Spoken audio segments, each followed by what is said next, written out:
Yohanes bab 19. Setelah itu, Pilatus pun membawa Yesus dan mengarahkan supaya Yesus disesah. Askar-askar menganyam mahkota daripada duri dan mengenakannya pada kepala Yesus. Kemudian mereka menyarungkan jubah berwarna ungu ke tubuhnya. Mereka datang kepadanya dan berkata, "Daulat Raja orang Yahudi." Lalu menamparnya. Pilatus keluar lagi dan berkata kepada mereka, "Lihat, aku bawa dia kepadamu, supaya kamu tahu aku mendapati dia tidak bersalah sama sekali."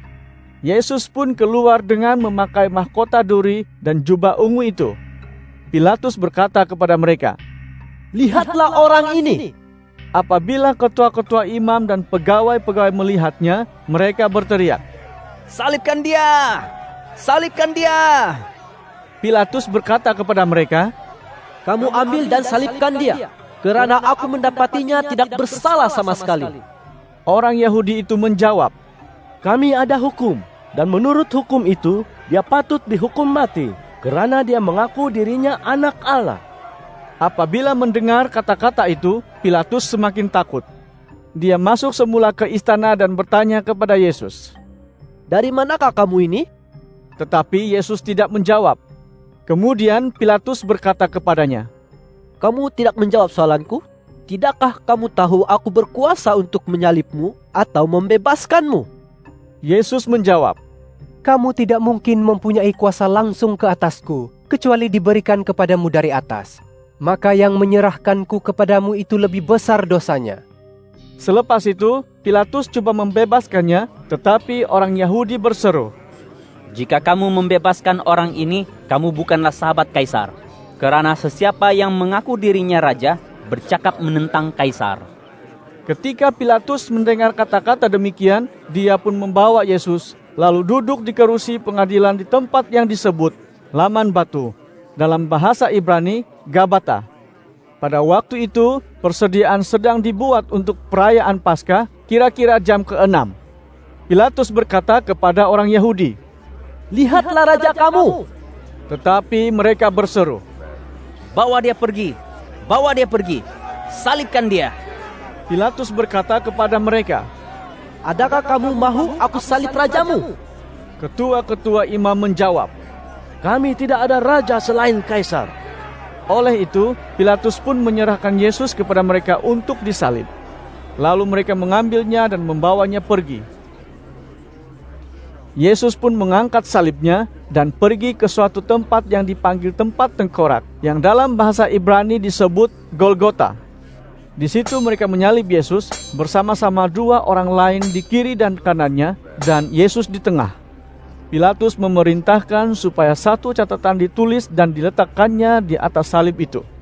Tulisan itu berbunyi, "Yesus orang Nazaret, Raja orang Yahudi."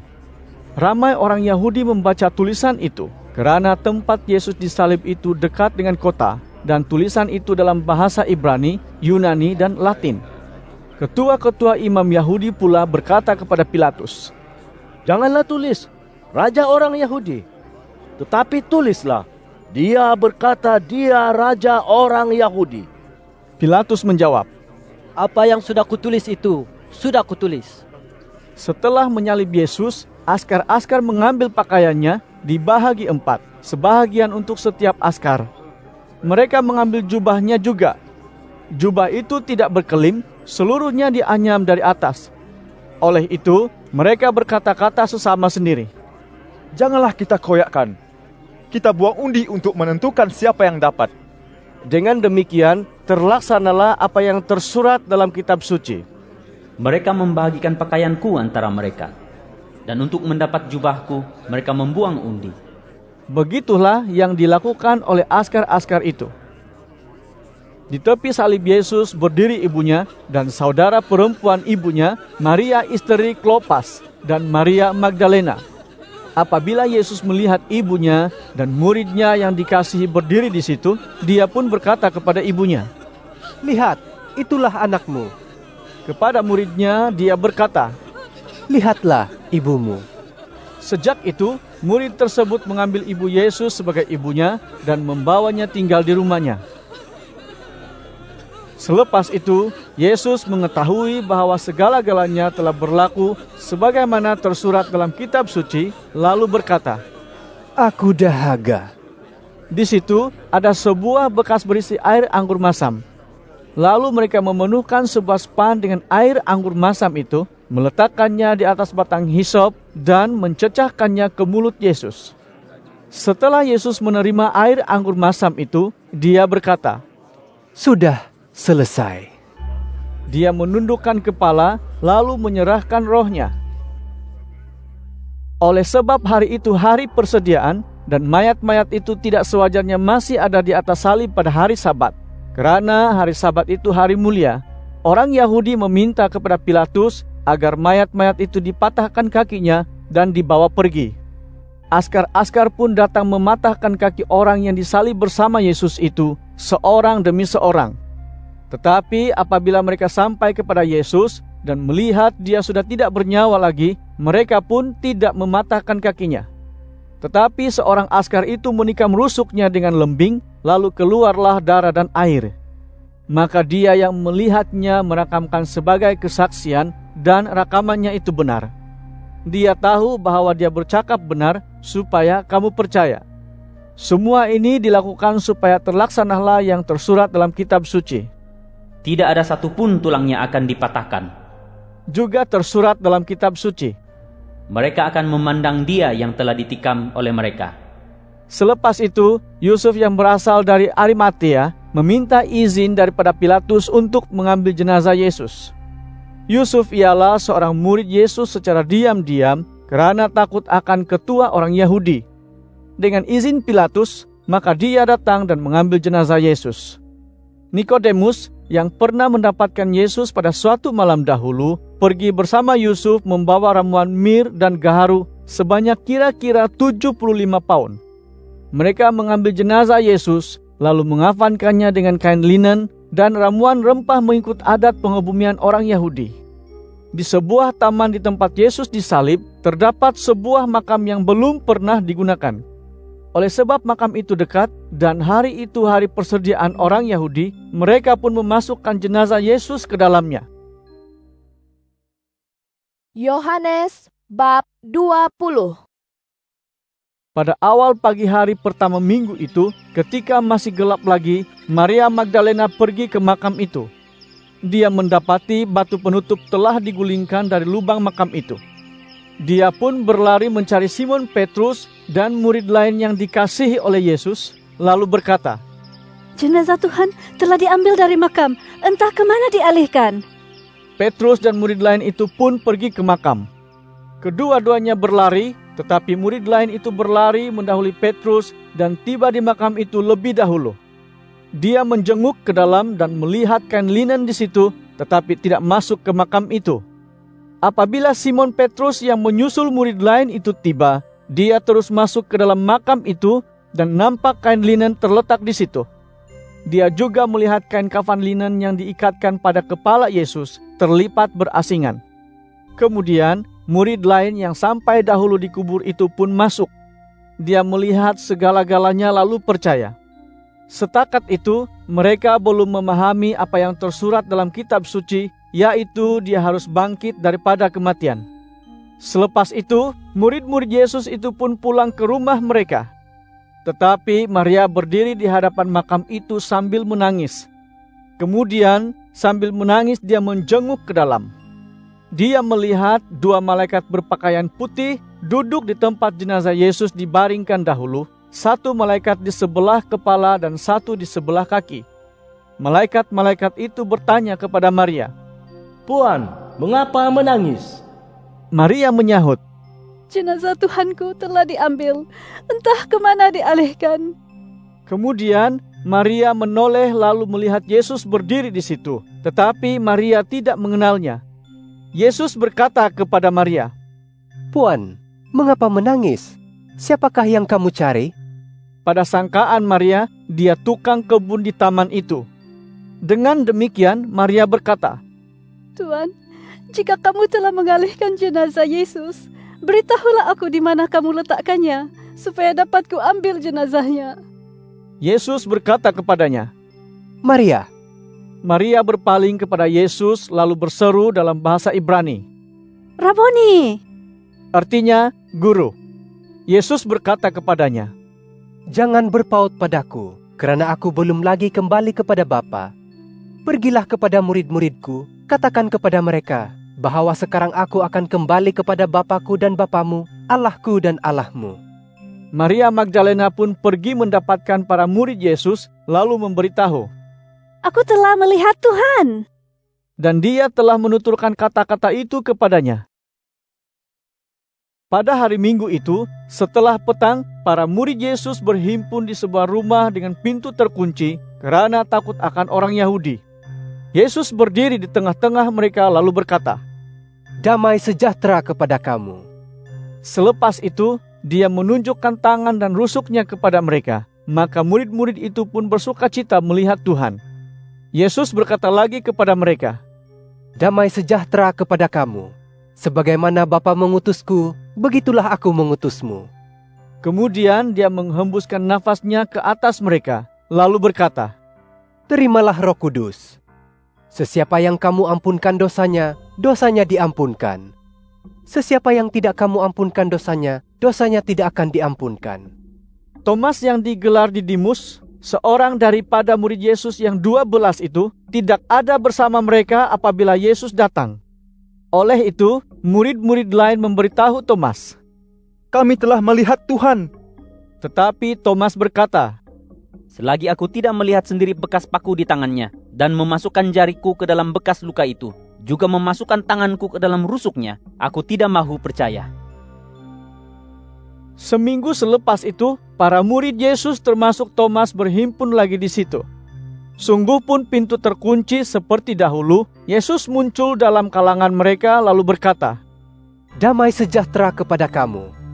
Setelah itu, dia berkata kepada Thomas, Hulurkan jarimu di sini, dan lihatlah tanganku. Hulurkan tanganmu dan masukkannya ke dalam rusukku. Jangan ragu-ragu lagi. Percayalah. Thomas pun berkata kepada Yesus, Ya Tuhanku, ya Allahku. Yesus berkata kepadanya, Thomas, oleh sebab kamu telah melihatku, maka kamu percaya. Diberkatilah orang yang percaya walaupun tidak melihatku. Yesus telah melakukan banyak lagi mukjizat di hadapan murid-muridnya, tetapi tidak ditulis dalam kitab ini. Tetapi segala yang telah ditulis di sini bertujuan supaya kamu percaya bahwa Yesus ialah Kristus, Anak Allah, dan karena kamu percaya kepadanya, kamu akan memperoleh hidup dalam namanya. Yohanes bab 21. Setelah itu, Yesus menampakkan diri sekali lagi kepada murid-muridnya di Laut Tiberias. Demikianlah kejadian itu berlaku. Simon Petrus, Thomas yang disebut Didimus, Nathanael yang berasal dari Kana di Galilea, anak-anak Zebedius, dan 2 orang murid Yesus yang lain sedang berhimpun di situ. Simon Petrus berkata kepada mereka, Aku hendak pergi menangkap ikan. Mereka berkata kepadanya, Kami hendak pergi bersama-sama. Mereka pun pergi menaiki perahu. Tetapi semalaman tiada seekor ikan pun dapat ditangkap oleh mereka. Ketika matahari terbit, Yesus berdiri di pantai, tetapi murid-murid tidak mengenalnya. Yesus bertanya kepada mereka, Anak-anak, kamu ada ikan? Tidak, kami tidak mendapat seekor ikan pun. Jawab mereka. Yesus berkata kepada mereka, Tebarkanlah jalamu di sebelah kanan perahu, kamu akan mendapat ikan. Mereka pun berbuat demikian, maka begitu syarat jala mereka dengan ikan, sehingga tidak terdaya mereka menariknya kembali. Oleh itu, murid yang dikasihi oleh Yesus berkata kepada Simon Petrus, Itu Tuhan.